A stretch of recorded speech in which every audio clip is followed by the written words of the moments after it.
mencegah sakit pinggang. Iya, ada yang mau ditanyakan?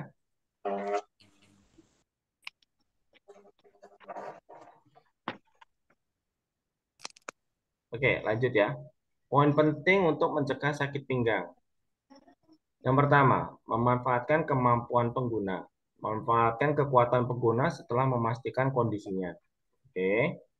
Jadi sebelum teman-teman nanti melakukan ini bantuan kepada pasien, bantuan perpindahan atau mungkin memindahkan pasien dari tempat tidur ke kursi roda atau mungkin dari apa kursi roda ke tempat tidur itu harus dilihat kondisinya. Contohnya, kalau misalkan pasien masih bisa berdiri, ya, kalau misalkan pasien masih bisa berdiri, itu jangan diangkat, gitu. Pasti nanti menolak pasiennya, ya. Usahakan, ayo dipapah untuk berdiri, terus baru disilakan duduk ke kursi roda. Beda lagi dengan pasien yang nggak bisa berdiri. Pasien yang nggak bisa berdiri, tapi teman-teman suruh, ayo berdiri, nggak bakalan berdiri, gitu ya. Makanya ketahui dengan kondisi pasien. Pasiennya itu bisa berdiri apa enggak, terus bisa pindah atau eh, bisa geser sendiri apa enggak dari tempat tidur ke rumah atau mungkin ke kursi roda. Itu harus diketahui. Yang kedua, menggunakan alat bantu. Contoh kayak ini ya, alat bantu. Yang alat pemindah ini, yang kayak apa itu, ayunan ini kalau pasiennya tidak bisa berdiri dan tidak bisa pindah sendiri. Ya, contohnya misalkan pasien dengan kondisi eh, stroke, misalkan stroke yang sudah nggak bisa berdiri, ya, ibarat kata. Ini bisa menggunakan alat yang ini, yang kayak apa ini, ya, yang kayak ada ayunannya ini. Ini. Kalau misalkan pasiennya itu masih bisa bergeser, misalkan pantatnya itu bisa bergeser sendiri, itu menggunakan ini ya, ini yang kayak skateboard ini namanya eh,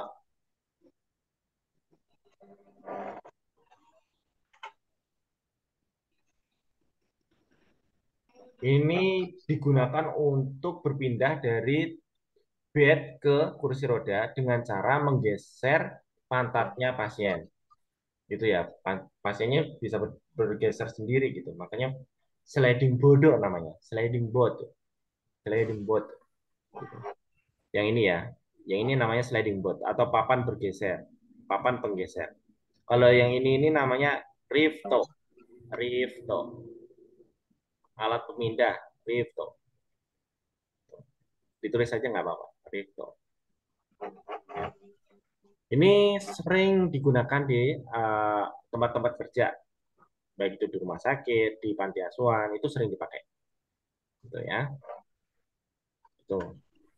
Oke, yang keempat adalah memanfaatkan mekanisme tubuh. Lah, atau memanfaatkan body mekanik yang sudah kita pelajari di atas tadi, itu 8 poin jangan sampai lupa. Itu, 8 poin jangan sampai lupa.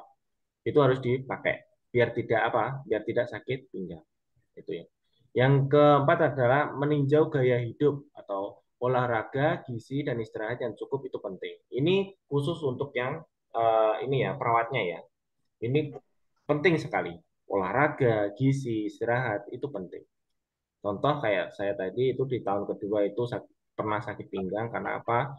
Saya pulang kerja capek, langsung tidur, nggak pernah olahraga, dan akhirnya apa? Saya kena sakit pinggang. Itu.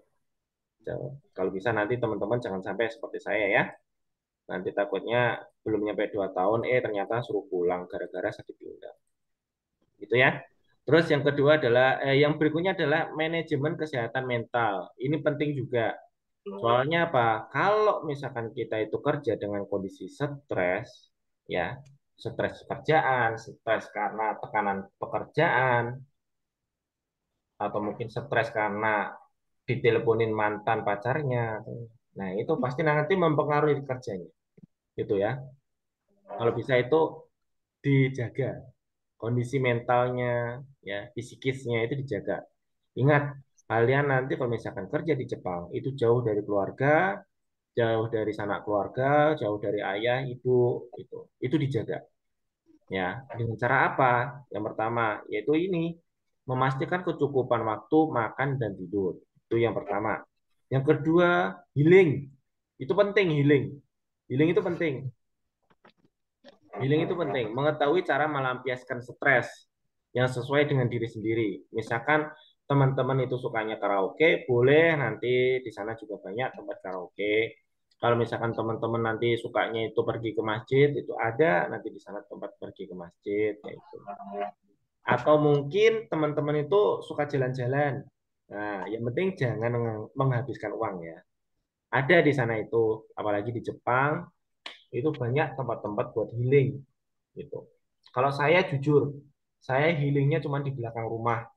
Soalnya di belakang rumah saya itu ada sungai yang di samping kanan kirinya itu ada pohon sakuranya. Kalau kalau musim sakura itu sangat-sangat indah sekali. Kalau musimnya gugur itu ada momiji, bagus sekali. Itu cara saya untuk healing gitu. Dan yang ketiga adalah berbicara dengan konsultasi atau mungkin curhat gitu ya. Kalau misalkan nanti teman-teman di sana nggak ada apa teman Indonesia misalkan, boleh nanti masuk ke komunitas. Kalau misalkan ada permasalahan silahkan di-share, silahkan disampaikan. Jangan dipendam sendiri. Ingat, kerja di Jepang nanti jangan sampai memendam perasaan sendiri. Itu sangat-sangat apa ya, dihindari kalau bisa. Gitu ya. Itu. Tiga, tiga trik ini bisa dipraktekkan nanti kalau misalkan sudah nyampe di Jepang. Oke, sampai di sini ada yang mau ditanyakan? Itu tadi tentang ini ya, mekanisme tubuh, itu tentang apa perawatnya, ya, manajemen kesehatan perawatnya, terus memanfaatkan prinsip tubuh tadi. Itu ada yang mau ditanyakan sampai di situ? Sensei Sumimasen. Hmm, hmm. Kalau misalkan kita tuh dapat tugas yang kayak mindah-mindahin pasien dari bed ke kursi roda atau sebaliknya itu, kita tuh ngelakuinnya sendiri atau dibantu sama rekan kita. Oke, kalau misalkan pasiennya itu masih bisa dibantu dengan satu orang, ya Mm-mm. udah, nanti bakalan diserahkan pada satu orang. Itu namanya Oh, Ichihi Kaijo. Itu namanya Ichi Kaijo. Bantuan dengan satu orang. Itu namanya Ichi Kaijo. Tapi kalau oh. misalkan pasiennya itu tidak bisa dibantu dengan satu orang, kita bisa minta bantuan. Mohon maaf, ini pasiennya nggak bisa berdiri sendiri dan saya juga tidak kuat. Boleh minta tolong kayak gitu. Nanti pasti bakalan dibantu gitu. Oh, hai. Itu ya. Yang Arigatou gozaimasu, Sensei. jangan dipaksakan ya. Kalau misalkan teman-teman nggak kuat, jangan dipaksakan. Namanya muriari atau memaksakan kehendak. Yang ada nanti kalian bakalan sakit sendiri. Intinya itu. Dan paling utama adalah kalau terjadi kecelakaan pada pasiennya. Ya, gitu ya. Oke, Hai, Sensei Wakista. selanjutnya ini kita membahas tentang penyakit menular, ya, penyakit menular dan langkah penanganannya. Apa sih penyakit penular itu? Pada dasarnya, penyakit menular adalah penyakit yang timbul ketika patogen memasuki tubuh dan menyebabkan berbagai gejala, gitu ya. Hmm. Nah, jadi, nggak hanya pasiennya saja yang dijaga, tapi apa? Perawatnya pun juga harus menjaga kesehatan, baik itu kesehatan fisik, kesehatan mental, dan kesehatan dari penyakit-penyakit menular. Gitu. Contoh nih, Tiap-tiap peserta perawat perlu memiliki pengetahuan tentang penyakit menular. Untuk apa? Untuk apa? Daya tahan tubuh yang lemah mengakibatkan pengguna atau perawat rentan terhadap penyakit menular. Gitu. Soalnya apa? Biasanya itu kalau sudah di rumah sakit atau di panti, itu biasanya yang membawa penyakit itu salah satunya adalah dari perawatnya, dari luar, dari perawat yang merawat mereka itu. Jadi kalau bisa baik itu pasiennya, baik itu perawatnya harus sehat. Itu ya.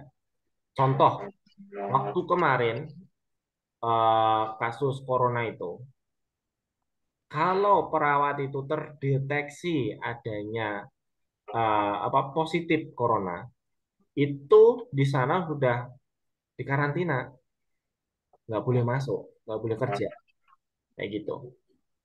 Itu ya, itu untuknya penyakit menular. Jadi,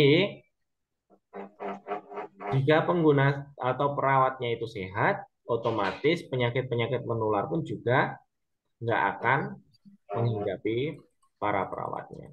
Gitu.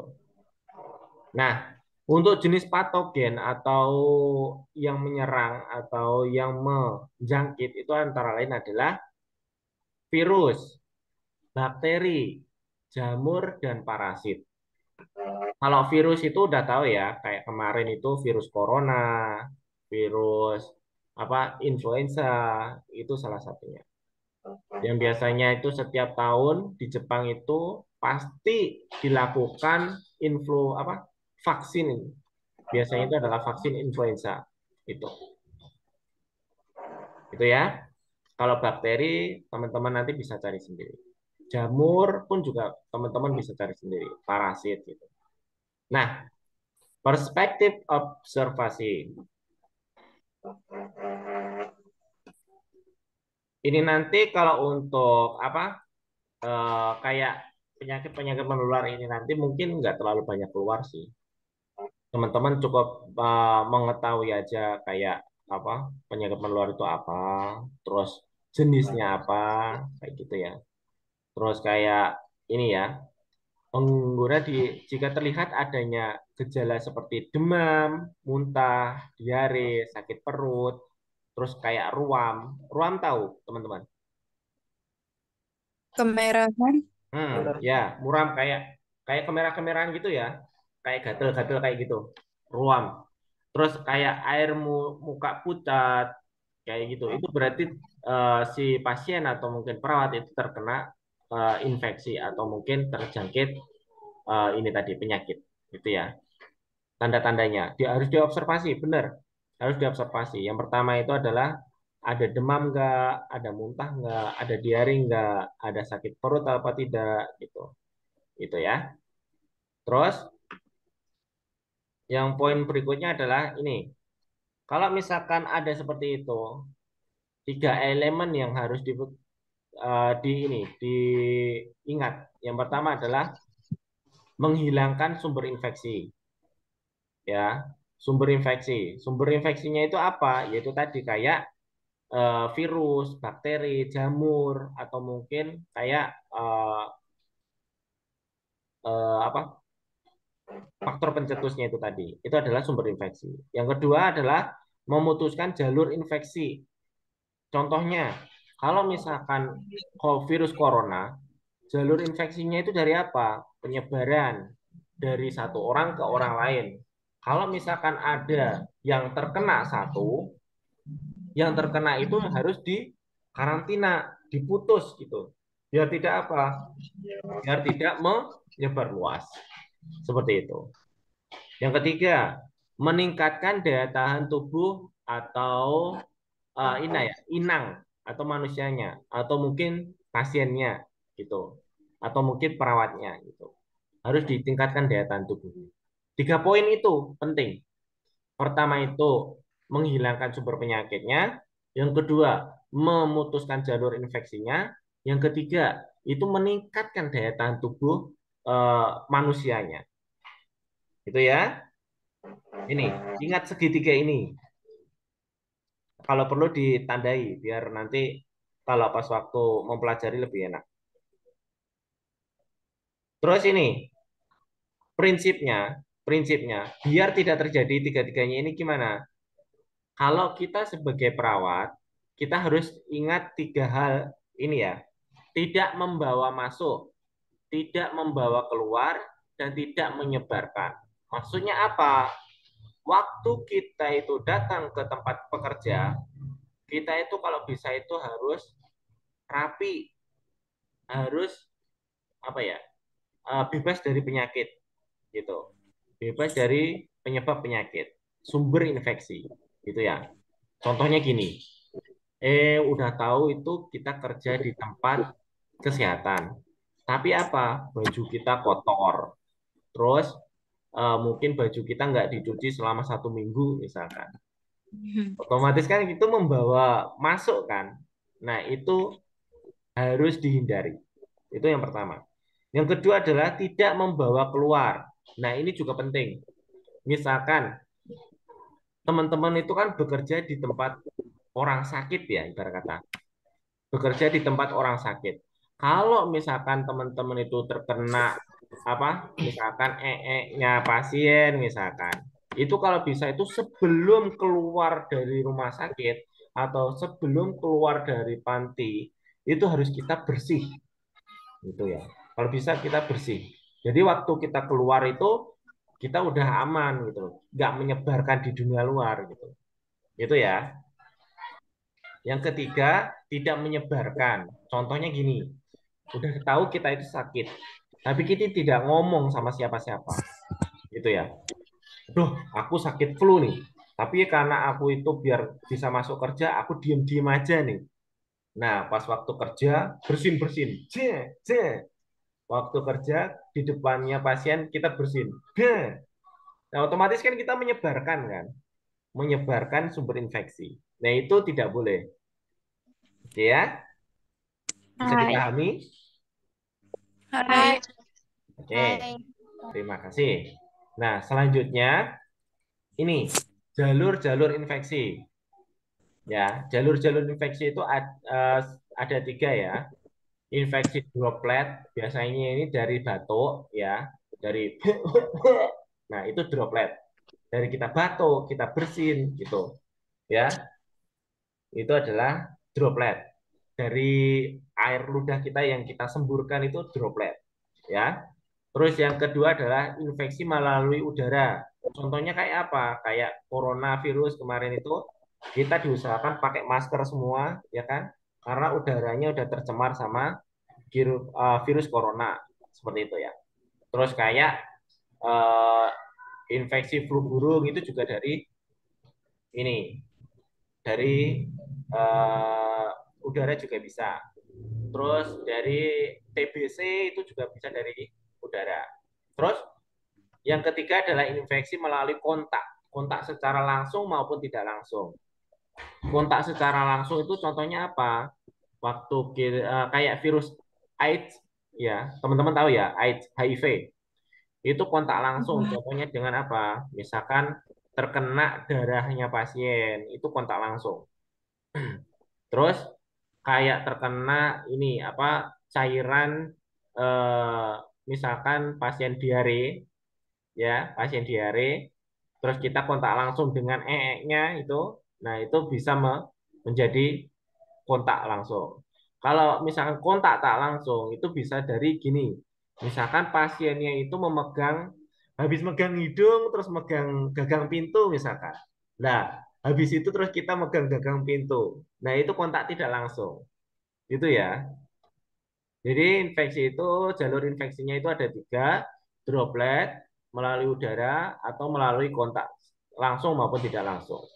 Gitu ya. Oke. Terus selanjutnya ini ya jenis sumber infeksi. Kalau tadi itu cara penyebarannya ya. Kalau yang ini adalah jenisnya ya. Jenis sumber infeksi. Yang pertama itu melalui darah ya. Infeksinya itu melalui darah ya. Terus yang kedua itu melalui cairan tubuh, ya. Contohnya kayak muntah, gitu ya. Saliva, oh maaf ya, cairan tubuh, misalkan kayak saliva, saliva ini ya, saliva ini, terus dari ingus, kayak gitu. Terus dari, kalau misalkan di hepatitis itu dari keringat, itu bisa, ya. Terus yang ketiga adalah dari ekskresi atau apa ini? Ekskreta atau mungkin dari muntahan atau mungkin dari apa atau mungkin dari pipis itu. Itu jenis sumbernya. Itu ya. Bisa dibedakan jalur sama sumbernya. Kalau jalurnya tadi bisa dari droplet, dari udara, dari kontak. Tapi kalau untuk sumbernya itu dari darah, dari cairan tubuh, dan dari ini ekskresi, gitu ya, ekskresi ya. Gitu. Sampai di sini ada yang mau ditanyakan?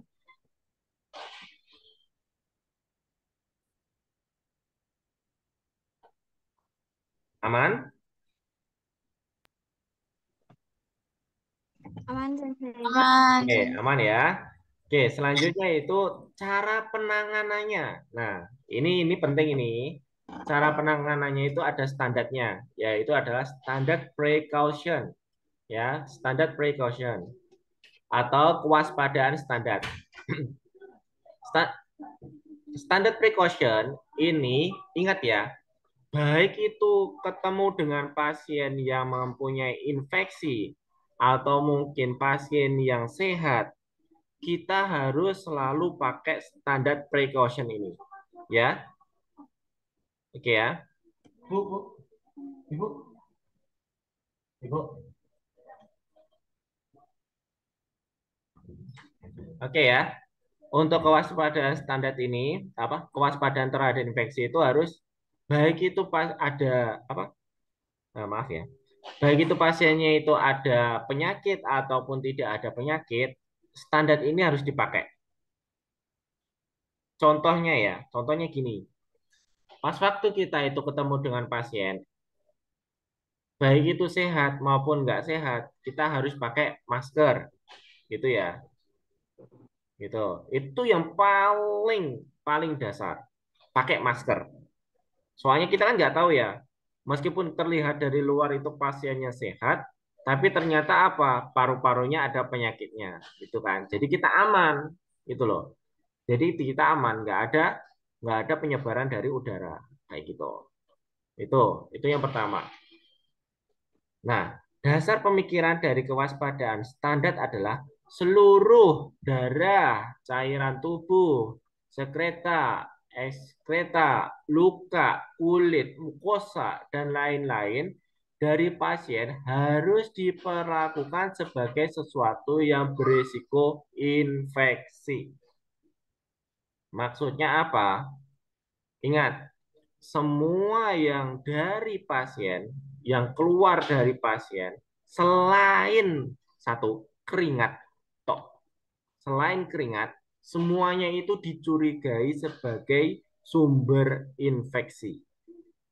Oke ya, selain keringat, semuanya itu dicurigai sebagai sumber infeksi. Paham ya? Contoh, ada pasien ternyata ingusan. Berarti itu termasuk nggak? Termasuk sumber infeksi juga. Bisa jadi nanti menularkan lewat air ingusnya. Gitu. Terus melalui air mata, melalui air ludah, melalui apa lagi? Melalui ini cairan telinga, melalui darah. Itu diwaspadai. Jangan sampai kita bersentuhan secara langsung dengan itu semua. Kecuali keringat. Kalau keringat, insya Allah enggak. Gitu. Gitu ya. Oke. Staf perawat tidak diperkenankan untuk menyentuh darah, cairan tubuh, ekskreta, dan sebagainya dengan tangan polos. Usahakan selalu gunakan sarung tangan ketika melakukan perawatan lansia. Gitu ya. Oke.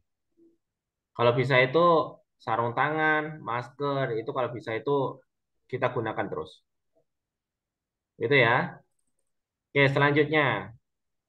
Kalau untuk menggunakan masker mungkin teman-teman sudah bisa ya.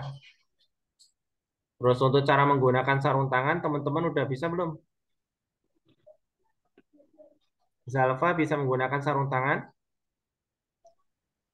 Bisa. Bisa ya. Mas Agis bisa ya menggunakan sarung tangan? Handscoon. Iya, siap, Handscoon bisa. ya. Menggunakan handscoon bisa ya. Oke. Hai. Sensei. Oke. Nah, sekarang masuk ke tata cara mencuci tangan. Oke. Untuk mencuci tangan, teman-teman bisa semua. Bisa. Ada Bisa, berapa saya. langkah?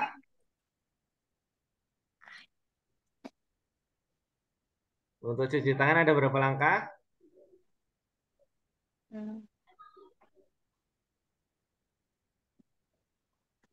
Ayo, Mas Agis ada berapa langkah Mas Agis? Untuk cuci tangan Mas Agis.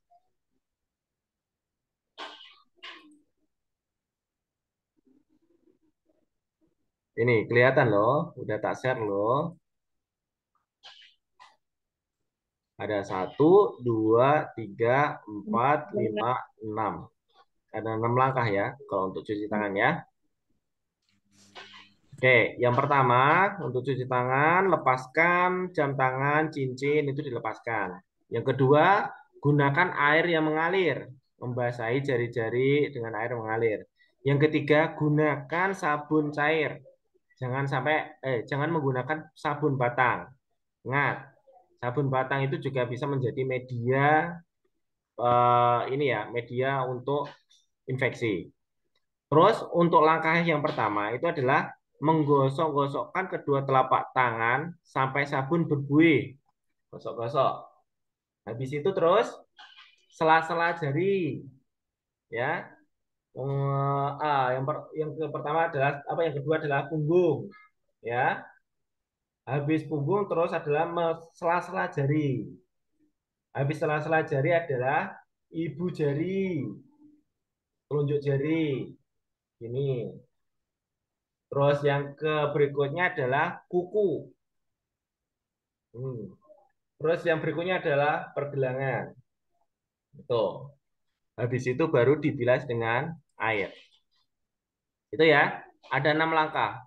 1, 2, 3, 4, 5, 6. Habis itu dibasuh dengan air mengalir dan dilap dengan tisu. Jangan dengan kain. Kalau dengan kain nanti apa, terkontaminasi lagi oleh infeksi. Harus menggunakan kertas atau tisu. Oke. Ini nanti bisa dipelajari sendiri untuk yang tangan ini. Oke. Untuk cuci tangan, ada yang mau ditanyakan? Iya, Arimasa ya. Iya, Ari Mas ya. Dari Mas Sensei. Oke, selanjutnya adalah pencegahan kecelakaan dan langkah pengamanan. Oke, ini penting. Selain kita melakukan observasi, kita juga harus melakukan ini, pencegahan kecelakaan.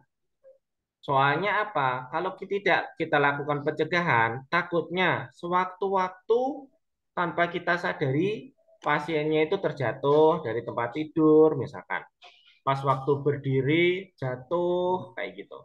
Jadi pastikan pencegahan itu dimaksimalkan. Pengguna rentan atau pasien rentan terhadap kecelakaan karena lanjut usia atau disabilitas yang dimilikinya. Terus pencegahan terjadi dan terjerembab. Nggak tahu artinya apa. Yang pertama adalah mengamati baik-baik kondisi pengguna. Pasiennya ini sering turun sendiri nggak dari tempat tidur misalkan. Sering berdiri sendiri nggak kayak gitu. Itu harus kita observasi. Yang kedua, memastikan pakaian dan alas kaki pengguna sudah tepat. Contoh, jangan menggunakan pakaian yang kedodoran. Takutnya nanti apa? Pasiennya terselip atau keserimpet kalau bahasa Jawanya. Itu ya. Terus gunakan sepatu yang ini ya, menggunakan slop atau sripa yang pas, jangan kedodoran. Soalnya takutnya nanti pas waktu berjalan ke sandung atau mungkin ke jerembab itu tadi. Ya, tersandung. Terus berikutnya, pastikan alat bantu sebelum digunakan. Contohnya, kursi roda. Kursi roda itu remnya itu berfungsi apa enggak? Ya, remnya itu berfungsi apa tidak? Yang kedua, misalkan bannya itu kempes apa enggak? Itu ya. Terus alatnya ini aman apa enggak? Pas waktu dinaiki ini rusak apa enggak kemungkinan? Itu ya. Jadi memeriksa alat bantu sebelum digunakan. Terus berikutnya memastikan lingkungan pasien. Jadi biar pasiennya itu waktu jalan-jalan atau mungkin waktu berdiri itu aman, pastikan satu, lantainya itu bersih ya, jangan sampai licin misalkan. Terus pengguna mudah terjatuh jika tersandung kabel. Jadi kalau ada kabel atau ada alat-alat yang sekiranya itu membuat pasiennya itu apa susah untuk berjalan, harus dirapikan, gitu ya. Oke, terus lanjut ke ini, manajemen risiko. Manajemen risiko berarti memperkirakan bahaya yang mungkin terjadi dan mencegah kecelakaan secara sistematis. Penting untuk memiliki pola pikir, berusaha mencegah hal-hal yang bisa dicegah dengan cara memprediksi bahaya. Gitu. Contohnya gini, pasiennya itu dari tempat tidur karena dia itu udah lansia, ya, dia itu sering bangun sendiri dari tempat tidur, ya, sering bangun sendiri. Nah, padahal kakinya itu udah nggak bisa dipakai buat berdiri gitu. Jadi otomatis itu ada resiko terjadinya jatuh dari tempat tidur. Oleh karena itu, manajemen risikonya apa? Kita harus berpikir hal apa aja yang bisa terjadi bila pasiennya itu bangun sendiri. Terus uh, yang perlu dilakukan itu apa aja? Contohnya kalau misalkan kursi rodanya itu didekatkan, itu harus dikunci remnya. Pas waktu pasiennya itu ditinggalkan, itu remnya harus dikunci. Terus kalau misalkan kita itu mau meninggalkan pasien di tempat tidurnya itu harus direndahkan, kayak gitu. Itu harus kita pikirkan. Nah, untuk yang ketiga, langkah-langkah yang sudah kita pikirkan itu kita share pada teman-teman yang lain. Biar apa?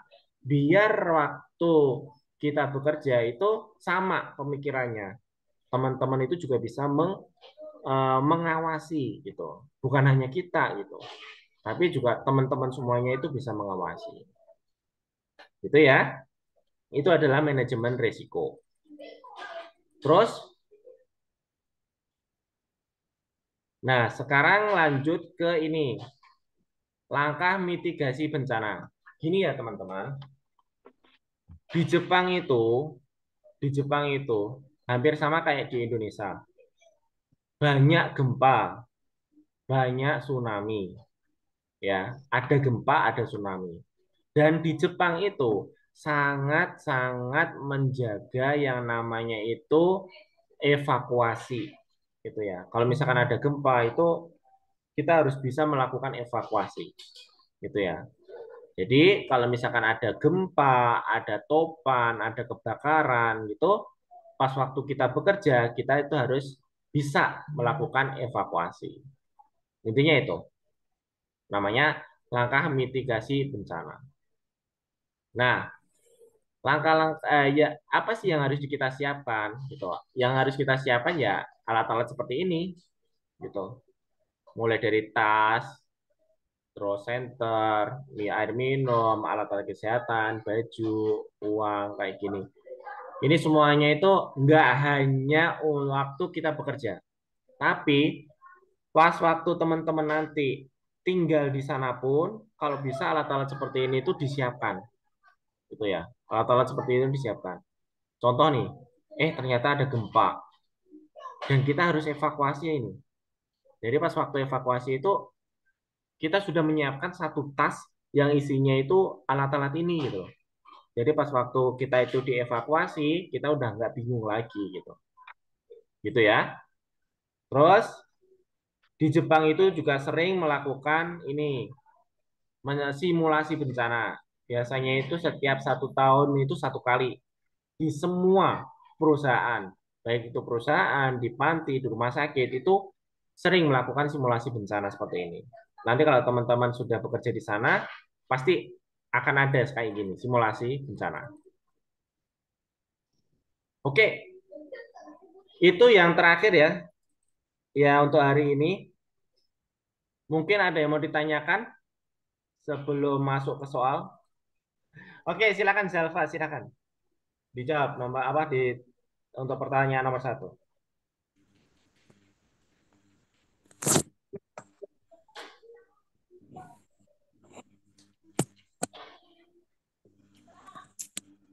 Oke, silakan Zalfa.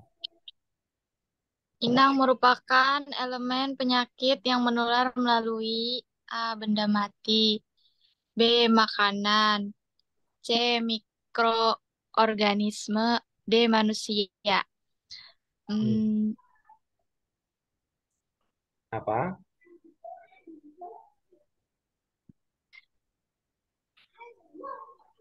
Agak sedikit sulit ya tadi ya. Kalau misalkan ingat dari segitiga tadi, pasti pas ingat. Kalau dari segitiga tadi itu pasti ingat. Kalau udah masuk ke inang itu berarti jawabannya ke Manusia.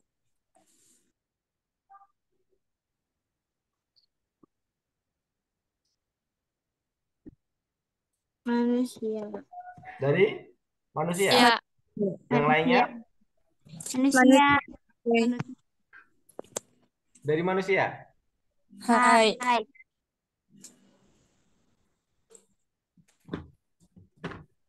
Dari manusia. Benar. Benar. Betul. Ides.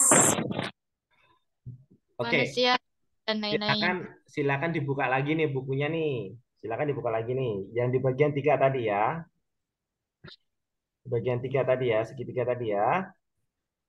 Nah, kalau inang itu adalah manusianya, gitu ya. Ya, inang itu adalah manusianya. Nah, penyakit yang menular melalui inang. Inang itu adalah manusianya.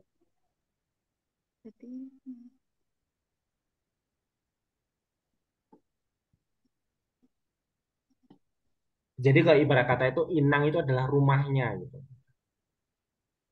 Masa rumahnya itu melalui manusia? Hmm. Berarti C. Mikroorganisme. Hmm. Ada lagi? Cek saya mikroorganisme. Oke. Gimana Hati-hati sih? ya. Kata-katanya Nemo. itu kata-katanya itu harus harus dipahami. Inang itu artinya apa? Gitu ya. Kalau misalkan inang itu adalah manusianya itu. Manusia masa menyebarkan apa menular gitu melalui kayak gitu. Bukan ya. Tapi penyakitnya itu menular itu melalui apa gitu. Berarti Hai, ah. hai. Oke, jawabannya adalah Yang C. C. oke. Mikroorganisme. Mikroorganisme. Oke, jawabannya C ya. Hmm. Oke, jawab pertanyaan nomor 2 silakan. Syafira.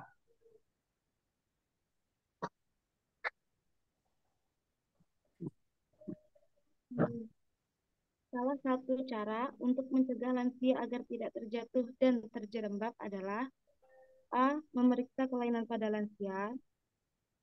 B. Memastikan kandungan gizi susah sesuai. C. Memeriksa alat bantu sebelum digunakan. D. Mencuci tangan terlebih dahulu sebelum makan. C. Sensei. C Memeriksa alat ya. bantu sebelum digunakan. Oke. Jawabannya adalah C.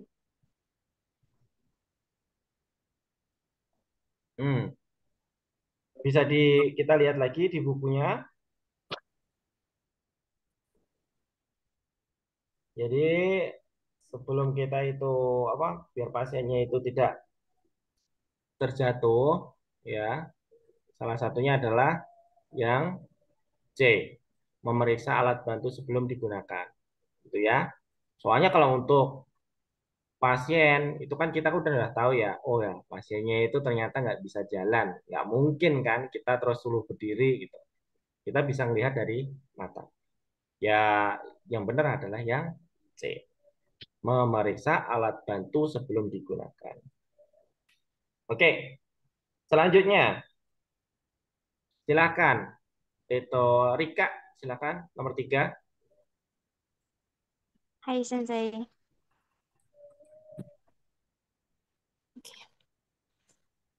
Sangbang, cara menggunakan sarung tangan sekali pakai yang benar adalah A. Nomor 1, membalik sisi kotor ke bagian luar setelah pemakaian. Nomor 2, membuangnya ke tempat sampah. Nomor 3, memakainya untuk 2 tindakan. Yang B, nomor 1, membalik sisi kotor keluar sebelum membuangnya. Nomor 2, membuangnya ke tempat yang telah ditentukan. Nomor 3-nya, menggantinya untuk setiap tindakan. C, 1, membalik sisi kotor ke bagian dalam sebelum membuangnya. 2, membuang ke tempat yang ditentukan. 3, menggantinya untuk setiap tindakan. Yang D, 1, membalik sisi kotor ke dalam sebelum membuangnya. Nomor 2, membuangnya ke tempat yang telah ditentukan. Nomor 3, bisa dipakai setidaknya untuk 2-3 kali pemakaian. Jawabannya C. C, kenapa? Karena tadi ya, sesuai yang di buku, cara mengganti sarung tangan sekali pakai itu nomor 1, membalik sisi kotor ke dalam sebelum membuangnya. Nomor 2, membuangnya ke tempat yang telah ditentukan. Nomor 3-nya, menggantinya untuk setiap tindakan. Oke, arigato, sip, mantep ya. Meskipun tadi belum sampai dijelaskan sedetail itu, tapi udah bisa menjawabnya, mantep sekali. Ingat-ingat ya, nanti eh 3 poin dalam pemakaian sarung tangan ini kalau bisa dipakai sampai nanti kerja di Jepang. Itu ya. Oke, Hai. selanjutnya Mas Satria nomor 4 yuk. Silakan. Tuh, Mas Satria hilang. Satria Imaseng, Sensei. Masing nih. Ya udah, Hai. Mbak Sarah dah. Mbak Sarah Fauzia. Yongbang desu ka? Yes. Yang tidak termasuk sumber infeksi penyakit adalah A. Darah, B. Cairan tubuh, C. Udara, D. Ekskreta. Ekskreta.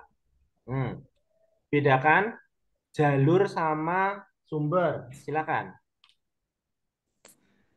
Jalur sumber. Kalau ini tadi kan sumber infeksi.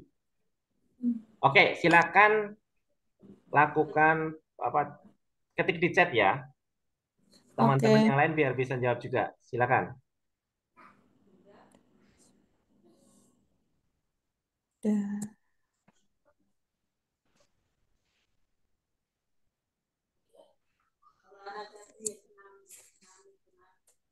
Silakan oh, udah pada ngecek ya. Oke. Oke. C, C, C, C. Yang tidak termasuk sumber infeksi adalah yang C ya. Kalau C itu apa? Yang udara. Hmm.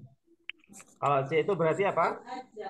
Udara Jenis jalur termasuknya masuk ke dalam jenis jalur infeksi. Oke, jalur infeksi ya. Kalau jalur Hai. Hai. infeksi tadi ada 3, apa aja?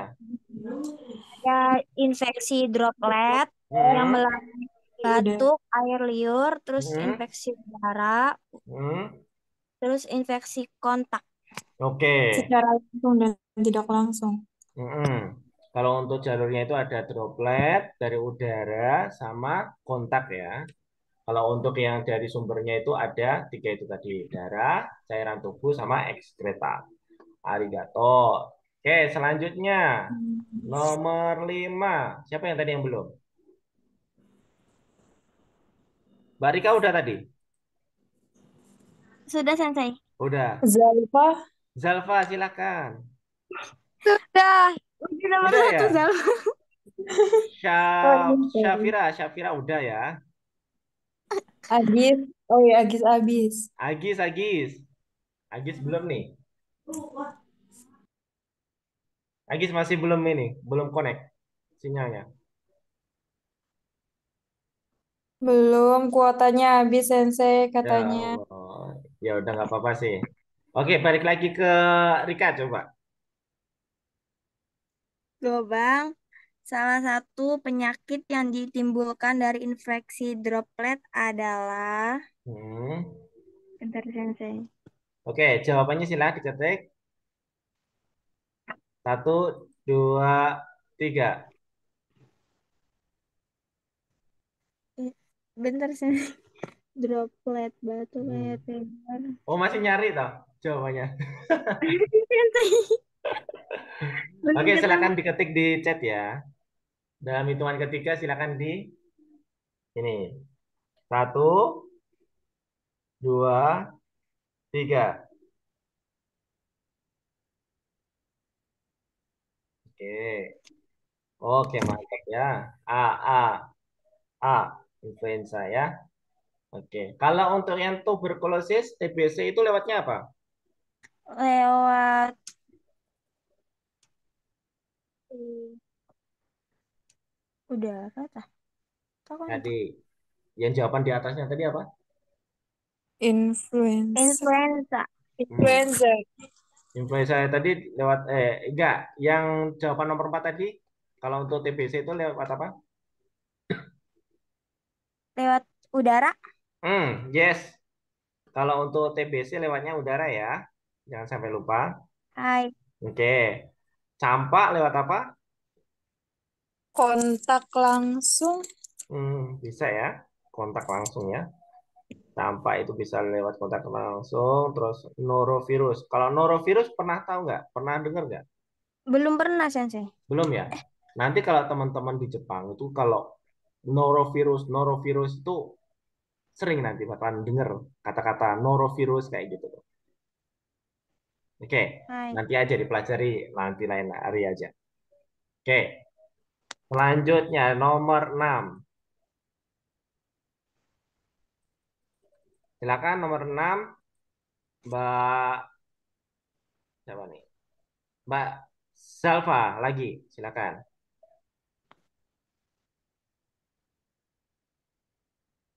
Pengertian patogen yang benar dari pernyataan di bawah ini adalah: A. Patogen adalah infeksi penyakit menular. B. Patogen adalah sumber infeksi. C. Patogen adalah mikroorganisme penyebab penyakit.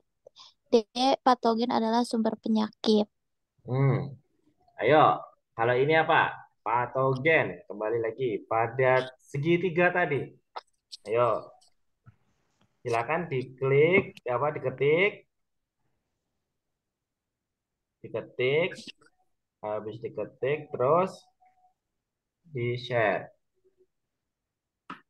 dalam hitungan 3 ya. Siap?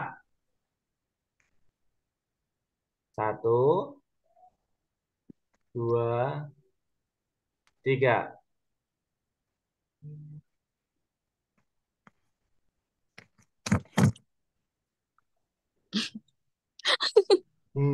Ayo, ayo jawabannya beda nih, beda nih. Pengertian patogen yang benar dari pernyataan di bawahnya adalah, ayo jawabannya ada yang beda nih. Ada yang C, ada yang D. Ayo. Oke, ayo. Yang benar yang mana nih? Hmm. Yang C apa yang D? Yang D. Yang D ya. Oke, yang D ya. Kalau Hai. yang C itu tadi itu nama mikroorganismenya atau penyebab penyakitnya. Tapi kalau untuk yang patogen itu sebenarnya juga sama sih itu. Patogen adalah penyebab penyakit, sumber penyakitnya. Kalau untuk apa C ini fokus kepada mikroorganisme gitu. Tapi kalau untuk patogen itu bisa dari yang lainnya atau penyebabnya itu nggak hanya mikroorganisme gitu maksudnya.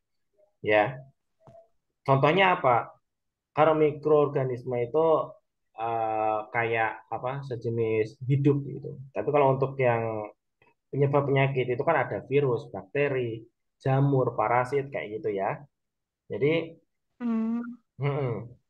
oke. Jadi itu yang harus dibedakan, gitu ya. Jangan sampai keliru. Kalau untuk patogen itu adalah sumber penyakit, sumbernya. Entah itu virus, entah itu apa infeksi, apa bakteri, entah itu jamur, entah itu parasit. Kayak gitu ya. Tapi Hai, kalau Sensei. untuk kalau mikroorganisme itu ya mikroorganisme gitu. Dan mikroorganisme itu juga bisa menyebabkan penyakit gitu. Dan juga bisa menjadi sumber penyakit gitu. Tapi kalau untuk sumber penyakit itu sendiri nggak hanya mikroorganisme gitu. Gitu ya. Oke. Terakhir nomor 7 ya. Terakhir ya. Karena sudah jam 9 lebih 12 nih. Saya minta nih Mbak apa ini? Yang tadi Mbak Syafira ada. Mbak Syafira. Oh, nengnya sih Mas. Saigo. Ini yang harus menjaga kesehatan ya, berdiam diri seharian Mbak itu Syafira kecil sangat. Suaranya kecil.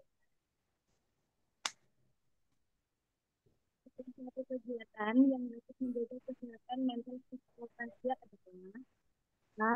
Berdiam diri di kamar. B. Menjaga kesehatan. C. Makan dan minum sesuai keinginan seperti kalau bekerja untuk mengumpulkan kebutuhan juga. D. Berbicara dan berkonsultasi dengan senior dan rekan kerja. C. Oke. Jawabannya silakan diketik di chat. Dalam hitungan ketiga silakan di share. Oke ya. 1, 2, 3. Silakan.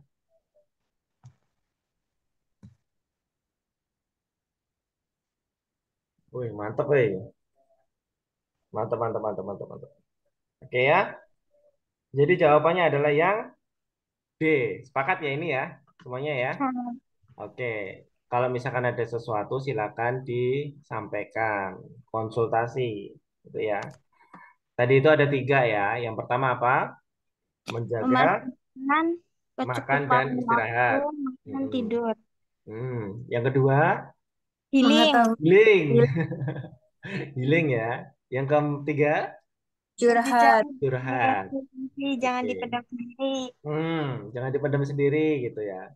Shinai kudasai. Oke. Pokoknya nanti sampaikan. Tapi jangan itu ya, tahu-tahu nanti di terakhirnya pinjam 100 itu jangan. Oke. Ya, itu dari saya untuk malam hari ini.